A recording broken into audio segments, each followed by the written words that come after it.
in Lakeville. Was at the game with my family on Saturday. Loved everything that I saw about J.J. McCarthy. What a great way to start out in the preseason. However, I don't want to see him get a snap in purple this season unless we're up by 40. Skol.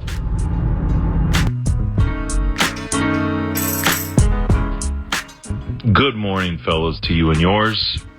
For me, the second we signed Sam Darnold to a $10 million deal, we knew we were going to draft a rookie and they would sit behind Sam. And I think that makes a lot of sense, especially given our division, where we have a very real possibility of finishing fourth. So let the kid learn, let him grow. Maybe Darnold resurrects something. And then next year we hit the ground running with the 9 horse. Thank you for the talk back, and thank you for the text messages at 64686. And we thank Ben Goessling, who covers the Minnesota Vikings for the Star Tribune and StarTribune.com. We have podcasting at StarTribune.com. You can learn more about it at Ben Goessling via Twitter, and he joins us in the 651 Carpets Plus studios right now. Great seeing you on the sideline last night. Nordo asked me earlier, night practice, because if and or when he or KFAN constituents come, they're doing radio shows, stuff like that. Yeah. We're down on the sideline where you can kind of feel the vibe of the crowd, and it's loose and it's low key, and you're generally closer to the players and or coaches than at some practices, so you can hear different things.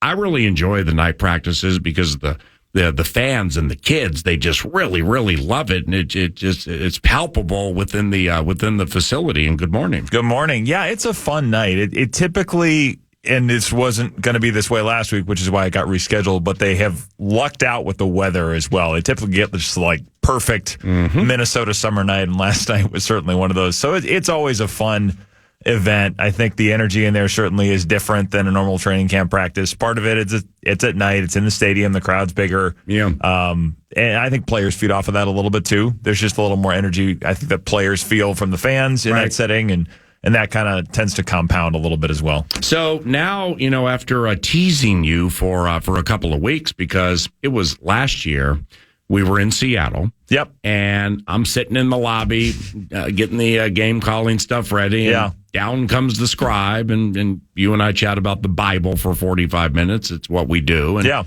then all of a sudden I lose you for 3 hours, and you're sitting with Brian Flores in the lobby for 2.5 hours. And then the story was terrific. Is it still pinned atop your Twitter? It is no longer pinned. Oh, wow. Our new Access Vikings newsletter, which people can sign up for on the pinned link there, is pinned now. That's a professional segue, kids. No, that's great, because it actually was in the Tolstoy in the set list. The because this is new. Yeah, and I think I saw it a couple of days ago. Yep. You guys were talking about it. Yep, every Friday. What is it? Do you got to pay for it? How do you find it? What's the deal? Don't have to pay for it. It is on. You can sign up on our website or sign up on that link that I have pinned on my Twitter page. So it's going to be kind of a weekly digest, so to speak. I typically write a Vikings Insider that goes in the paper every week, but that's going to become something that I do in the newsletter every week. So extra work. I'm sure you got paid for it, right? Oh yeah, playing with you. Yeah, it's just give it to Kramer. Yeah, W-2 employee is so the pay stays flat regardless of the workload. But no, it'll be a fun thing. It's basically weekly analysis piece. Yep. Last week I kind of did what's at stake with J.J. McCarthy beyond just him, looking at the organizational stakes of the whole thing, and then mailbag. We dug into the archives last week to pull some photos from training camps back to 1963. So kind of some fun elements of it. Want it to be conversational, but also hopefully an insider type thing that you won't find anywhere else, that leaves you feeling a little more connected, a little smarter. Cool. So kind of a new thing for us, but I'll be the voice of it all year, and kind of looking forward to seeing where it goes. That's sweet. So as I was mentioning earlier, now I know, are you going to Cleveland at all? I am not. Okay, that's what I thought. I mean, you were low-key, because I know you're not going to lie to me, brother to brother, but you weren't being forthright with the... I knew you weren't going. It's just we leave today and come back after the game. Yep. And I got 3 radio shows there in a ballroom adjacent to a lobby at a hotel in a city that's in a state. I was trying to, just wait for you to commit when you were going to show up so I could tap on the scribe for a couple of segments. Yeah, I would. But you never committed. No. Well, now I know why you aren't in Cleveland for the long haul.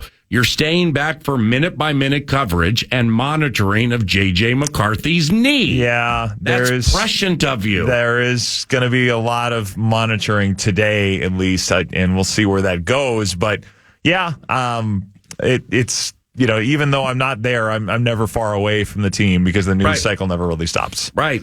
So I get to practice last night after the Canterbury Park Chapel, and things had started, and I missed Kevin O'Connell's press conference, and I knew because of doing team introductions. Yeah, I'd known a little earlier that we're going to cross 9 out of the equation, and we're going to add the former Dallas corner, Nashawn Wright, stuff like that. So super exciting stuff. But nevertheless, I enjoyed the Apple Valley go crazy for Spencer Rowland. You were listening. I did, yes. And I might have thrown a non-objective journalist fist in the air when you said that because Spencer is obviously Apple Valley football alum, but also Apple Valley track alum. So that one hit close to home for me. Right. So that was that's fun. Great. That's great because it's, you are a works-based friend. So therefore, in you knowing I read your stories, the only way to win the heaven that is my heart is to listen to what I do. I always love that to even the ledger, right? Yep.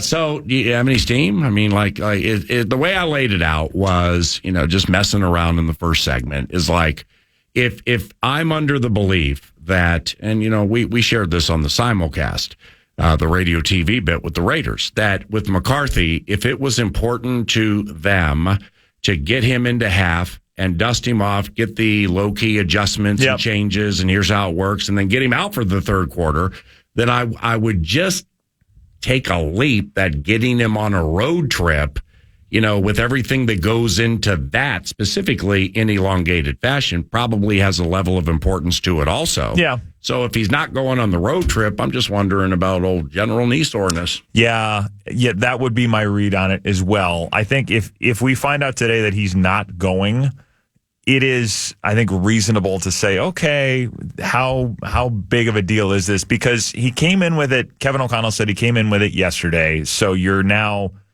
Saturday afternoon game to Monday afternoon when players come in. Okay. And it's still. So this was not a Sunday, my knee hurts treatment. Not according to what Kevin O'Connell said yesterday. Okay. Players came in Monday. He said they came in a little bit later, and McCarthy said, I got a little bit of knee soreness. Wow. And he said, could be routine soreness that players have after the first game. But I also then feel like if you're getting additional testing today, maybe it's just high side of caution, and this is a group that tends to be pretty cautious, and I think they would stand by a lot of what they've done. They'd point to the results saying, hey, that's a good way to go. Right. And obviously with a quarterback that means what J.J. McCarthy is going to mean to this team, you want to be very careful. But when he said additional testing today, I'm kind of like, okay. Wow, so we got to sweat this thing today a little bit. I think a little. I don't know. And I was kind of asking around a little bit about it last night and got a little bit of like, why are you worried about it? It's like, well, the additional testing line, and also just, it's ain't my first rodeo. I mean, maybe I've gotten a little bit of Vikings fatalism that's rubbed off on me, but yeah, it's one of those things that I think you just keep your antenna up until you find out otherwise. Nordo, did you nearly just topple? It looked like you took a bad turn in the chair and nearly toppled to the ground. So, have you ever met somebody when they sneeze? It's like this They can't help but sound like it's a whooping cough, they are some sort of just tortured bird. So it was a sneeze. It was a sneeze that nearly sent me into next week. Oh, geez. It was unbelievable. I am sort of... We need to clean up around here. I sneeze in a similar fashion, so I scream when I sneeze. It's loud. Yep. Well, I'm glad everything's okay. I thought he was worried about J.J. McCarthy. Oh, no, I thought my man... Well, I'm definitely worried about J.J. Well, he was looking at his phone, and then all of a sudden I see the producer nearly topple, and I'm like, holy cow, is something popped with general knee soreness? And do we have a significant problem Got here? me checking my 6 here, too, a little bit. You haven't sent me any of those DMs yet this morning, PA. So. I can find some. Yeah, please don't. Well, yeah, I mean, especially during the simulcast. The one time, and I didn't do it intentionally, I referenced the Raiders starting quarterback as AOC. Yep. R.I.P. my Twitter. Oh, gosh. I always love that Yeah. one. I'm seriously like, R.I.P. my Twitter. Yeah. I wasn't even trying to do that. Well, based on his play, I would say that AOC was much less than progressive. The play, whether it was Saturday or last year in Las Vegas. The play went right, and it worked. I always love that one. All right, 3-2. So I just, with general knee soreness, which sounds like the 5-2 favorite in the fourth race at Thistledown in Cleveland. General soreness, knee soreness. I just wonder why they didn't have him out there watching last night. Yeah. So I'm sleuthing this thing a little bit. I'm being, Professor Plum and the clue thing. What I'm really trying to do is get to 11 a.m. So I'm just trying to figure out exactly what's happening here with the old knee of the rookie. Yeah. I think we're kind of all in that boat here where if he doesn't get on the plane, it's like, because like you said, I do think, they talked about wanting to get him a lot of work with the ones this week, and I think there was going to be some of that in Cleveland. Yes. That's kind of been on schedule. I don't know that that's like a reaction to the fact that he looked pretty good on Saturday. I don't think they are deviating from plans and saying, hey, we got to make this guy more of the starter now because he played so well. I think this was planned all along, but that also was going to be a stretch of work that would give him good experience against a good Browns defense, against a pass rush that is awfully formidable. So I think that's valuable work, and they're not going to be risky with him, especially joint practices. They're not games, but they can get a little more physical. I don't think it would be anything to worry about a ton, but they are going to be very careful. But if he's not going at all, if we get that news, I do think that's like, okay, this is one to kind of keep your eye on for a while. So now you got to start thinking of the adjectives, unless they're given to you by the team or the medical staff, like bulky. Like bulky may be in the mix, or puffy, or Swollen. Inflamed, or swollen. Yes, we don't want to think about bulky. So with the first preseason game, you're an elite football mind. You're an elite newsletter mind. What stuck with you? Like, bam. And by the way, Spencer Rowland, was he your shot put stud? He was, yeah. Shot put, what else? Shot put and discus primarily. Wow. So okay, so you said something like that earlier, but so like you got to know, that's fantastic, getting to know him and the family and everything. And impressive family, impressive guy. When it comes to track meets at like stadiums and stuff, is it hard to get seats? I always love that. It is not typically. What you see at the Olympics is not normally the crowd. Put it this way. We had it when our 4x8 went to the state meet a couple months ago. In Alexandria? In St. Michael, Abbeville, so almost Alexandria. But I have all your albums. But the crowd is full in the high school stadium, and they walk in, they're like, whoa, this is a lot of people. It's like... It's a high school stadium, but by normal standards for them, that is a lot of people. So 75,000 in Stade de France is not normal, put it that way. But so now a few days removed, put the rookie to the side, just what resonates, what sticks with this Cleveland game you'll be cut with the second preseason game coming up around the corner? Yeah, I think the fact that they came out in 21 personnel and played as much of it as they did and played as much two tight ends as they did. We've seen that before, but there does seem to be interest and an emphasis on being more physical in the run game. And I know with Kevin O'Connell, we would probably say that this is not going to turn into, Earl Campbell and the 79 Houston Oilers or something like that, where they're just running the ball 350 times. That's not what's going to happen. But I do think they are, and I asked him about it yesterday. He said, this is the way we want to play. So it is interesting to me that they're moving a little more that way and kind of having an emphasis on downhill runs, probably more gap scheme stuff, just a little more of a running game that wants to be physical. I saw some of that on Saturday, and I think it tracks with what we've seen in camp, and even just this kind of focus on, again, this is not old school training camps where people are running, Oklahoma drills or something like that, but it has been more physical. It has been more of an emphasis on let's get you ready to play in a way that leaves an impression more so than perhaps they have in the past. So that stuck out to me. The rookie pass rushers, both at the top of the draft and the back of the draft, I was impressed with. Undrafted. Him Bo too. Richter, who knew? 98, just jumping up. Yeah, him, Levi Drake Rodriguez, and then obviously Dallas Turner. Dallas Turner looked like the real deal. Yeah. I mean, the speed around the edge, on the pressure, and then especially on the sack, that looked elite. So that stuck out as well. If you're Levi Drake Rodriguez, and it's like with Caleb Williams or Bo Nix, it's the some of the things that I saw or that we all saw, you just don't know the level of competition against which they're playing. What is it's just whatever. You know how the minutia goes. But same thing with Levi Drake Rodriguez. But we've seen it in practice enough. Yep. With the hair and he sticks out and everything. He's twitchy. Yeah. He's just very quick with what he does initially. Yeah. And he was getting around guys in that game. Yeah, he was. And is it going to mean that he's, the second coming of Geno Atkins or, even You're thinking Aaron Donald? Pecco. Yeah, no, I'm not. I mean, I don't think he's going to be that. But yeah, well, you use Pecco's teammate. Yeah, I did. Well, I'm thinking back to Mike Zimmer type players. Going back through because Zim always used to talk so much about the importance of a three technique tackle that could pass rush. Yeah. And they have not had one of those in a long time. I was going to go Tom Johnson, but then I decided to go a little bigger. Mm-hmm. Is he going to be that this year? I don't think so, but it has been a long time since they've had anybody that can contribute that from the middle of the defensive line to the point where Tom Johnson kind of was the answer to that and even came back for a second stint.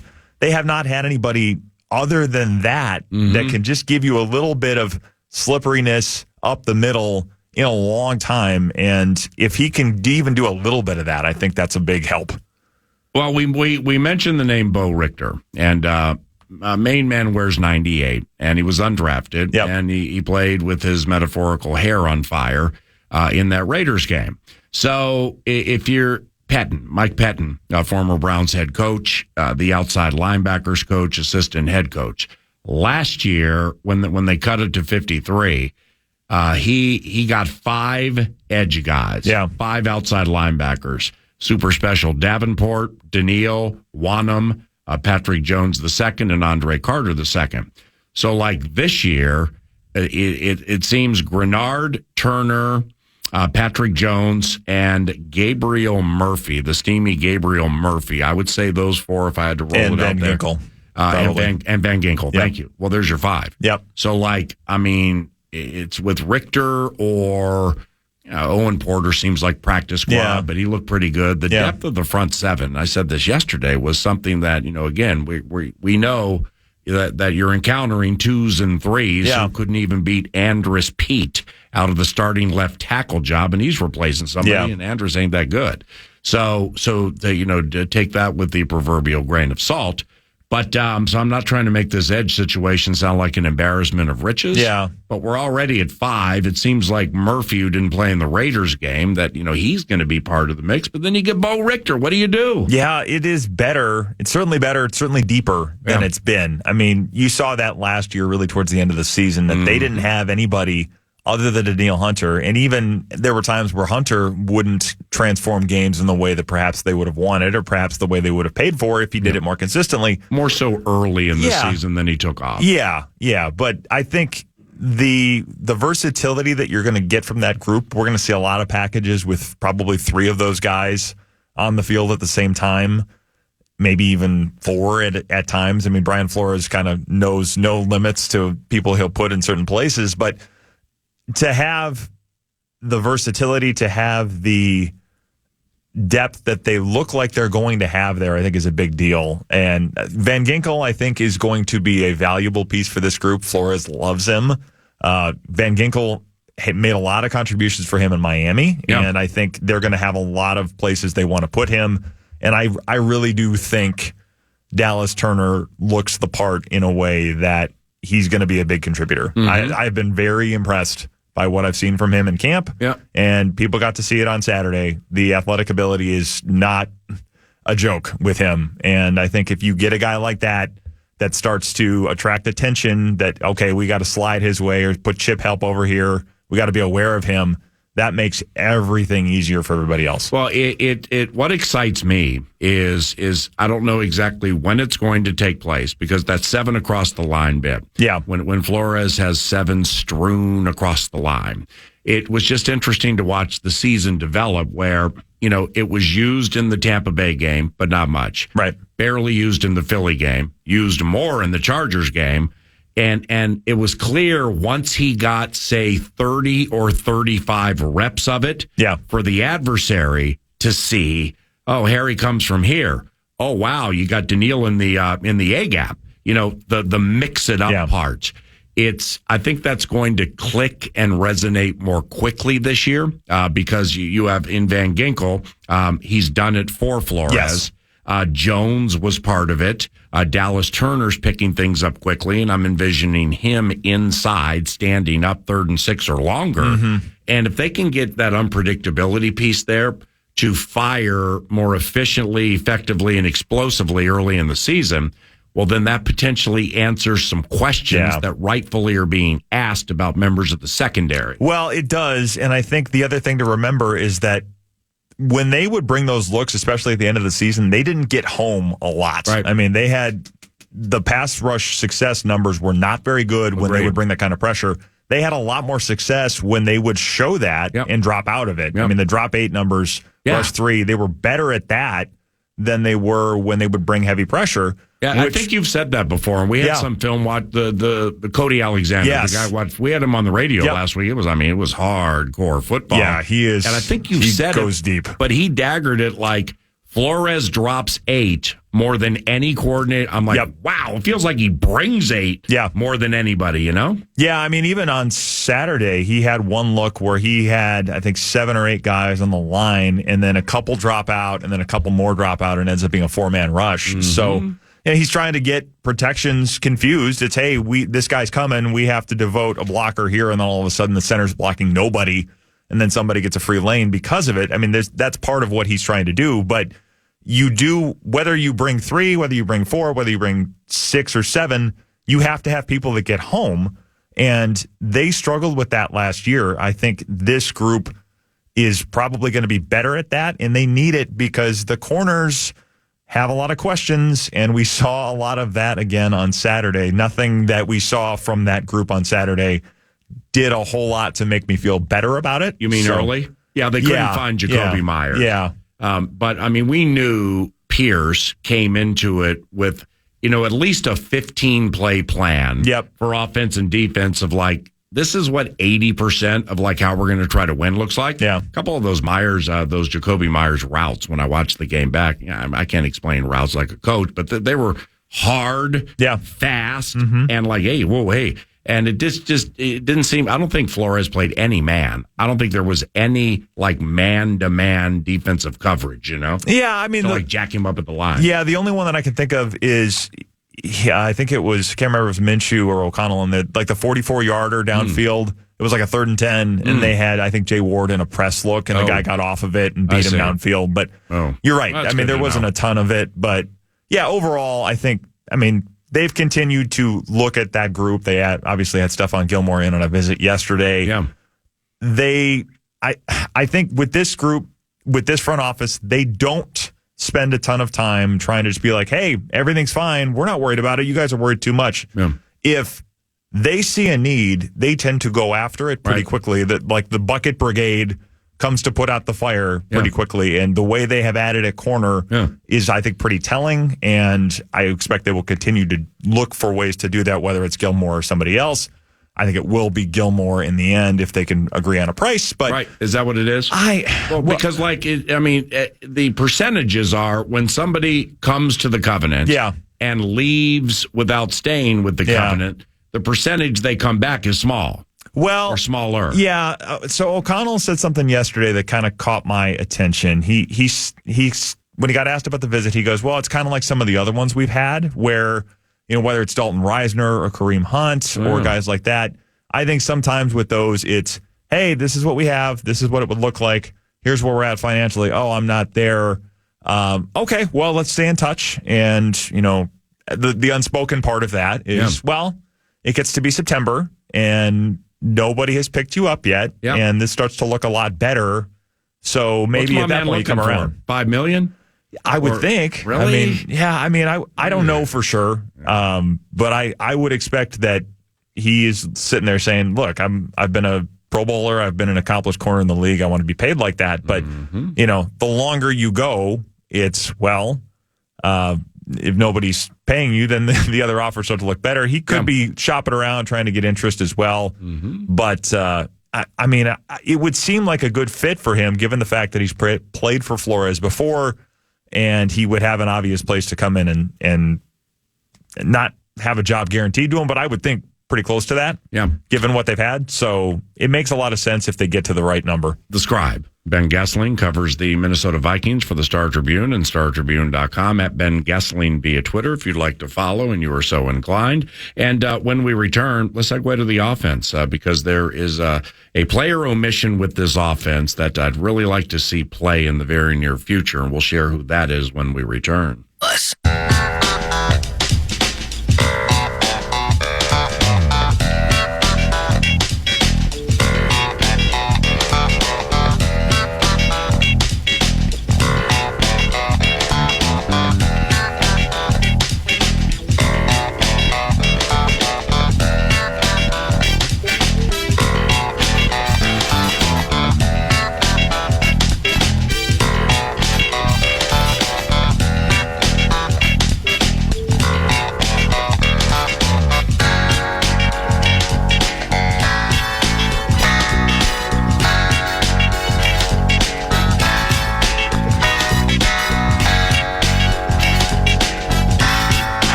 Tunyon, back, right? Is it yes, back? Back spasms. Yeah, and I don't know about you, but I never had the feeling like he was going to play in that Raiders game. And then he was just walking around last night. And there just been with the former Packers, there have been a couple of things where, like, you've covered their games and you've watched them. I've called their games and we've watched them.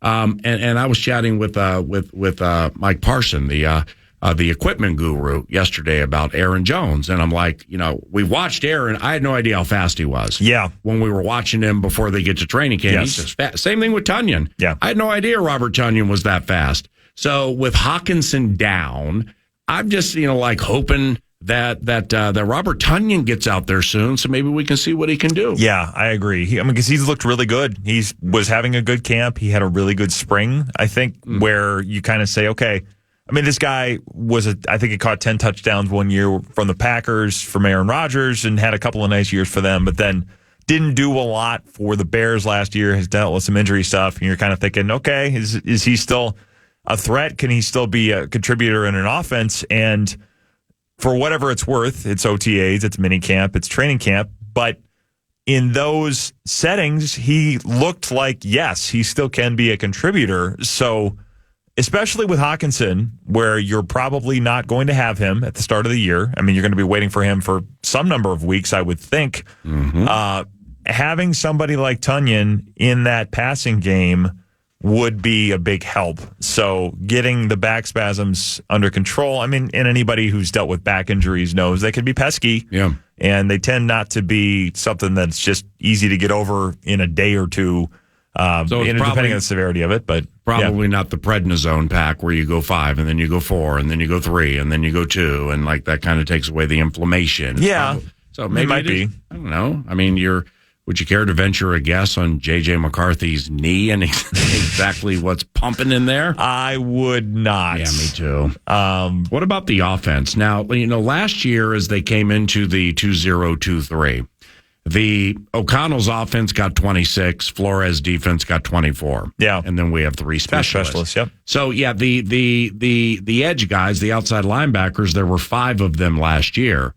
I wonder what the cut's going to look like this year. Is it going to be a 25-25? Maybe Flores gets 26 with the corner situation. Yeah. Your thoughts? Well, the tricky thing, I think, on the offensive side of it, you start with the quarterbacks. You're going to have 3, unless there's some wild scenario where they trade Nick Mullins, which I don't see unless they're comfortable enough with McCarthy to have him be one snap away. I think we've talked about it, but I do think Mullins as somebody that has experience in the offense, as kind of a firewall that allows them to manage the McCarthy thing the way they want to do it. Especially, we'll hold all tickets until we know about his health. Mm-hmm. But I would expect 3 quarterbacks on the roster, which then means you have a spot taken by a quarterback that you ordinarily would not have. I think in a perfect world last year to get to the 26. Yeah, but I think in a perfect world you'd want to have 2 and then have your third one on the practice squad, especially now with that rule that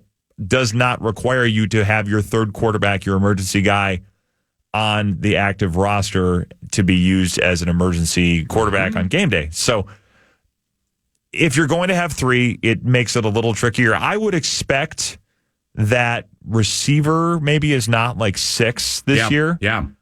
Which maybe allows you to keep a couple other people. I mean, you're probably talking 8 or 9 linemen, I would think. Mm-hmm. So with the receivers, Addison, Jefferson, Naylor, Powell, Sherfield had a good day on Saturday, and O'Connell talked about him in pretty glowing terms yesterday when I was asking about running game stuff. Mm-hmm. He talked about him as a blocker. Yeah.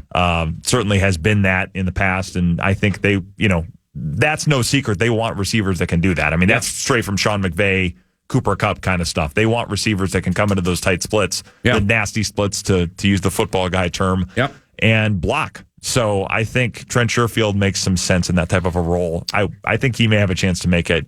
Although Tristan Jackson's looked awfully good too. Right. Well, Scribe, I wouldn't have said this last year, but Tristan Jackson, I believe if he's practice squad bound, I believe he's other team bound. Yeah, that's risky because do you want to expose him to waivers? I mean, he's had a good camp, and when he does what he did on Saturday, that puts that on film for other people to see.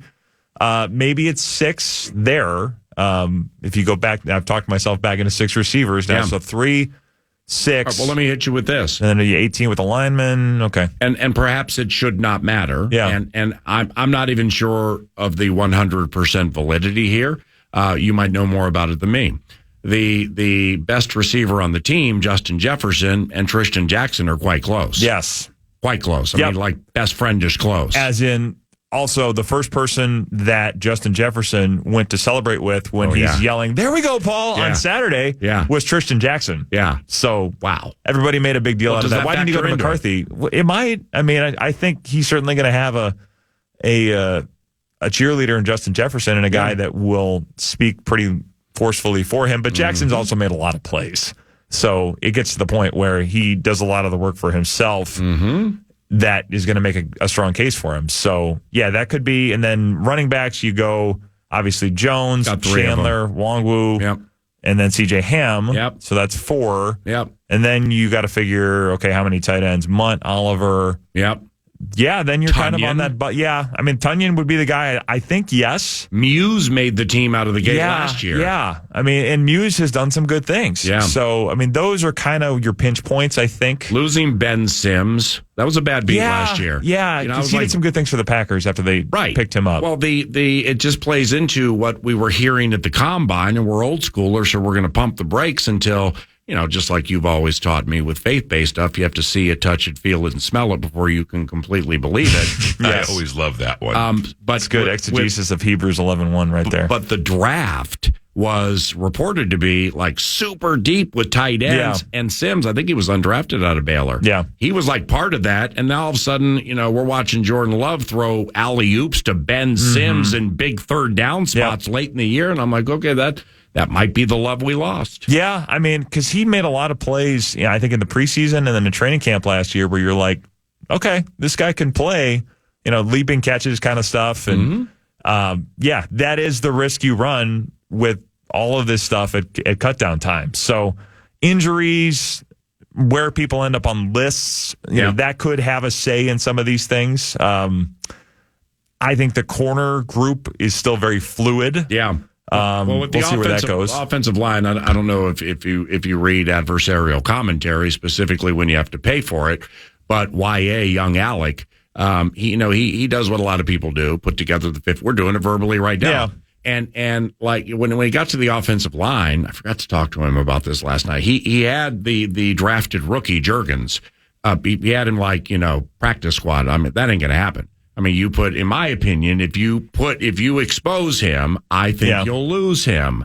So like last year, the offensive line had 8. We got 5 starters, and let's put Reisner as number 6. Sure.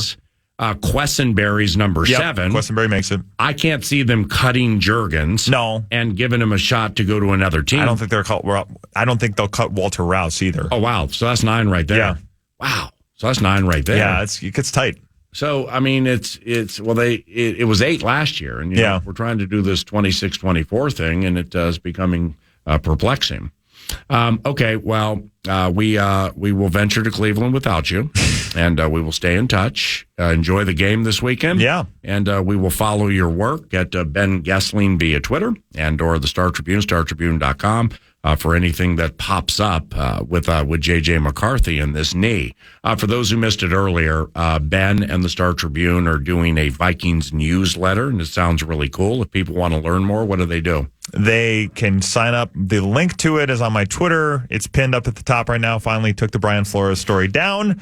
The newsletter is there. Otherwise, you can go to startribune.com and find us on the Vikings page there and get signed up for it there. Yeah, enjoy your weekend. All right. Appreciate you, brother. I will. Yeah. Thanks. Miles Garrett and Darisaw, Dallas Turner and Wyatt Teller. I mean, I guess Mark Craig's homecoming. He's a Cleveland native. He'll have it all covered. We'll be just fine. And he covered Bill Belichick. He did. When he was in Cleveland. Yes, he did. When I think Mark was a Cub reporter. Yep. Was just that's right. Now. All right. God bless you, brother. All right. You as well, man. Ben Goessling, Star Tribune, startribune.com. News du Nord is next.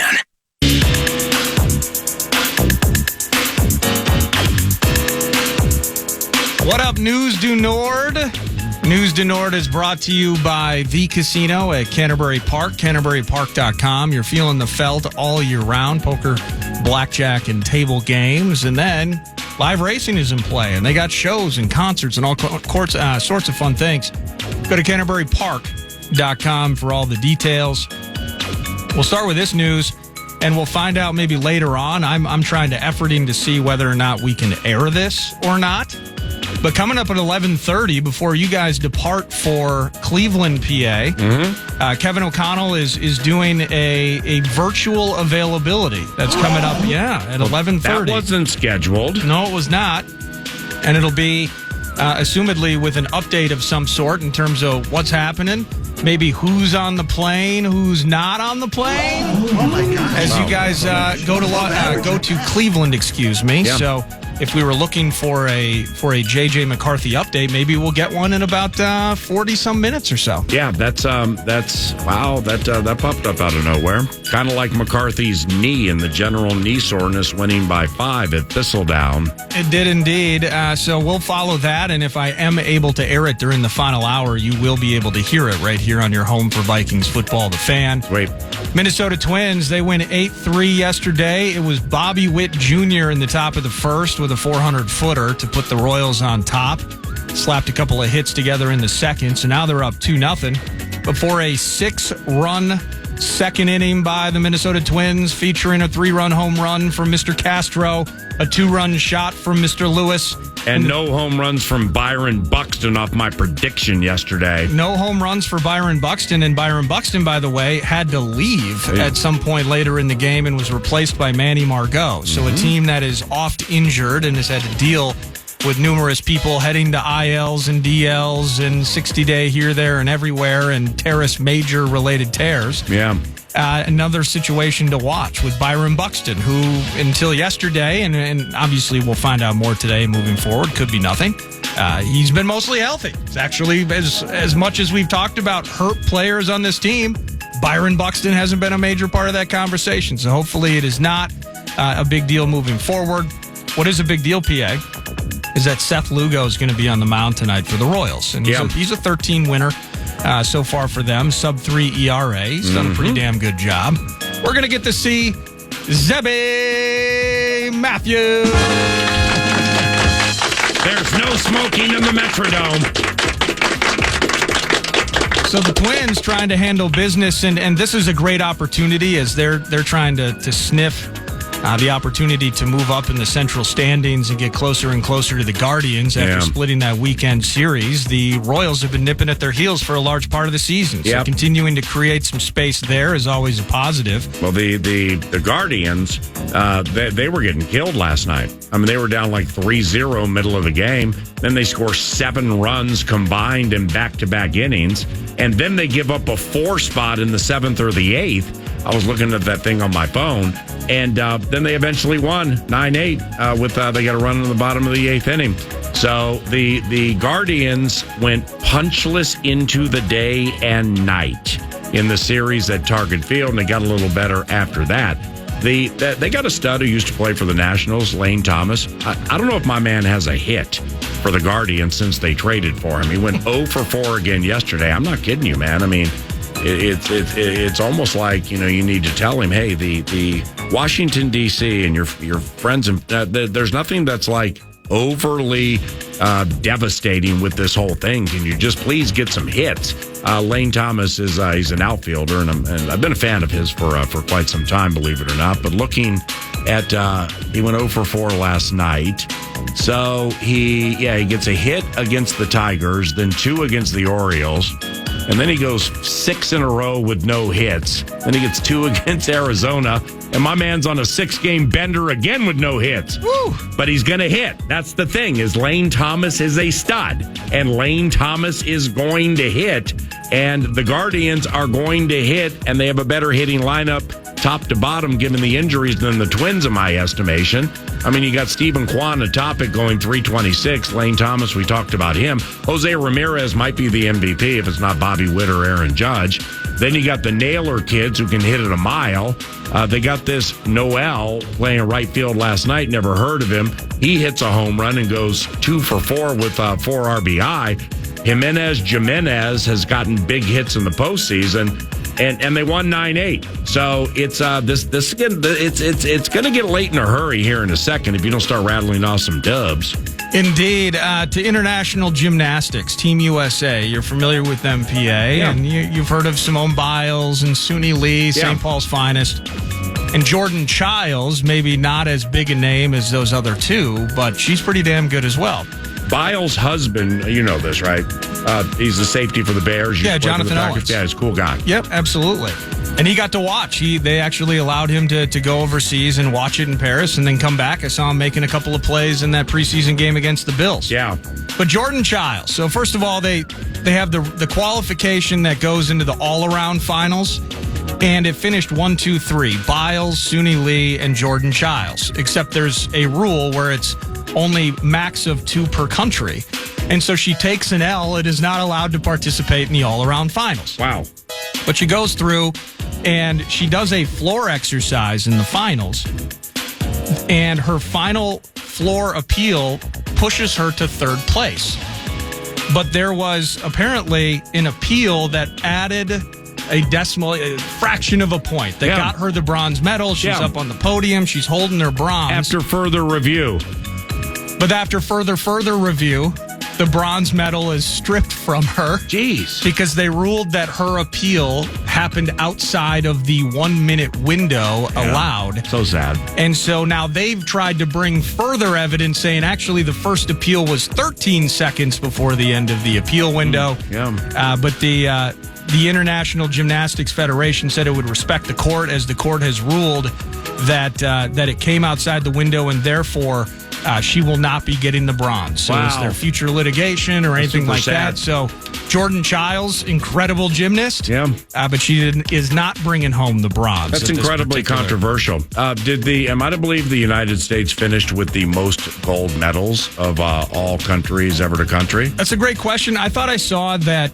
I don't know what the tiebreaker was. They had the most medals by 10 miles of any country in totality. I may have seen that. No, but they were tied, I believe, with China for the gold medal count. 2024 Olympics. Well, if this bronze controversy plays into a medal points total that gets you to something, and then we're like an infinitesimal fraction away from winning. This is controversial. See, it's us versus China. It always is, it's us isn't versus everybody. It always is. The U.S. and China both had 40 golds. Oh.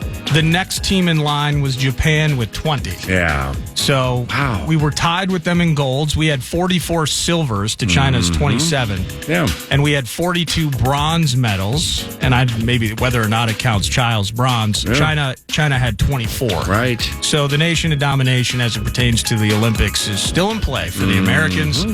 Despite the negativity with Jordan Childs, who was awesome in the Olympics. Just kind of a weird situation there. It totally stinks.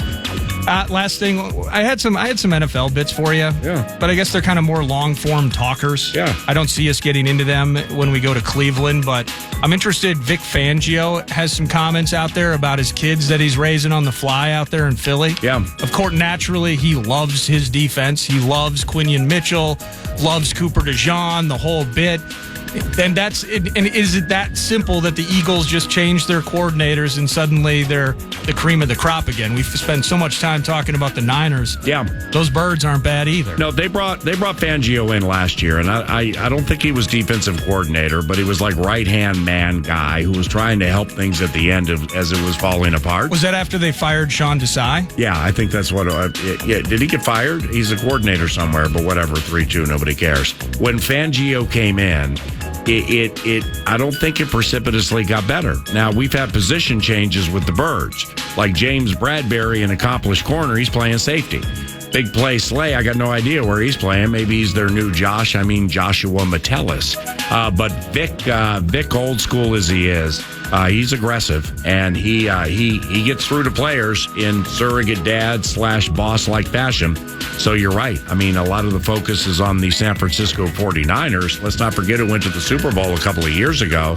And if they can get the quarterback and the coach and the coach and the quarterback to be on whatever metaphorical same page all of the scribes say they need to be on, well, then looky here. Look out, because the Eagles are a very talented bunch.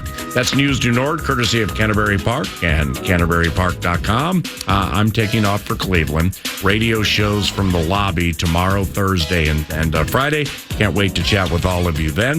And Norda will take you home from here. That's going to include 30 minutes from now an impromptu out of nowhere Kevin O'Connell press conference before the team leaves for Cleveland. You'll hear it on KFAN.